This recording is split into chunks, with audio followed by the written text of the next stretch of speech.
क्या आप जानते हैं, जब शनिदेव स्वयं द्वारिका पहुँचे तो श्री कृष्ण ने उन्हें अपने नगर में प्रवेश तक नहीं करने दिया। और ऐसा नहीं कि शनिदेव ने कोई अपराध किया था। फिर ऐसा क्या हुआ कि योगेश्वर श्री कृष्ण को उन्हें श्राप देना पड़ा। आज की इस कथा में छिपा है एक ऐसा रहस्य जो बहुत कम लोग जानते हैं। अंत तक जरूर सुनिएगा।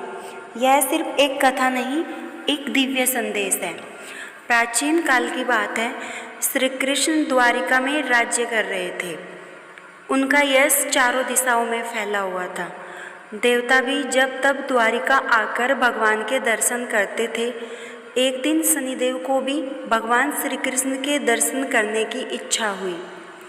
वे अपने रथ पर सवार होकर द्वारिका की ओर चल पड़े। जैसे ही शनिदेव द्वारिका के द्वार पर पहुँचे, पूरे नगर में एक अजीब सी बेचैनी फैल गई। सूर्य की किरणें मंद हो गई, हवाएं रुक गई, पक्षी चुप हो गए और नगर में भय सा वातावरण बन गया।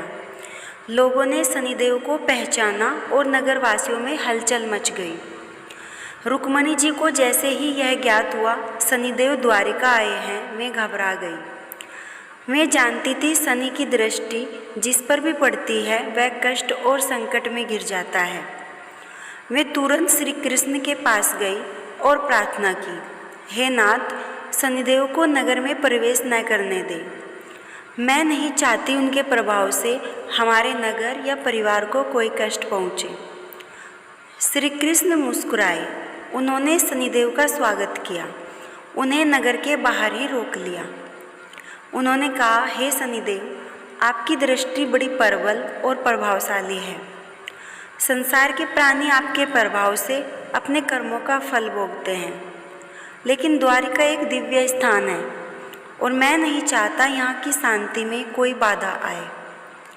अंत में आपको इस नगर में प्रवेश की अनुमति नहीं देता। शनिदेव इस अपमान से आहत हुए। उन्होंने विनम्रता से कहा, भगवान, मैं आपके दर्शन के लिए आया हूँ। मेरा उद्देश्य किसी को कष्ट देना नहीं था। क्या मेरा कर्तव्य इतना भयावह है कि मुझे भगवान के दर्शन से भी वंचित किया जाए? श्री कृष्ण गंभीर हो गए और बोले, हे शनिदेव, मैं जानता हूँ कि आप न्याय के प्रतीक हैं। आप वही कराते हैं जो प्राणी ने अपने कर्मों से कमाया है।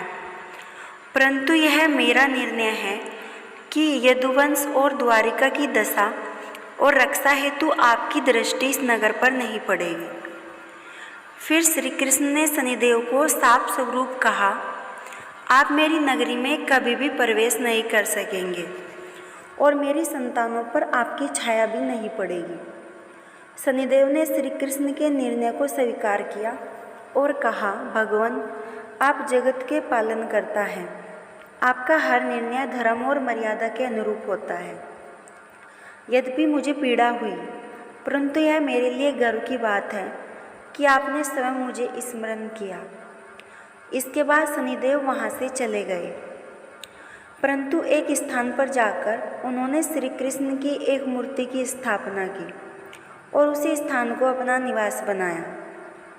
मान्यता है कि आज भी उस स्थान पर शनि कृष्ण मंदिर है, जहाँ शनिदेव श्री कृष्ण के चरणों में स्थिर भाव से विराजते हैं।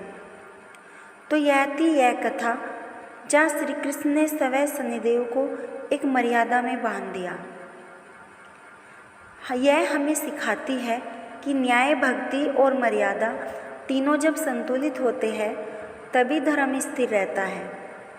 अगर आपको यह कथा पसंद आई हो तो कृपया वीडियो को लाइक करें, अपने विचार कमेंट में ज़रूर बताएं और ऐसे ही दिव्य कथाओं के लिए हमारे चैनल को सब्सक्राइब करें। जय श्री कृष्ण।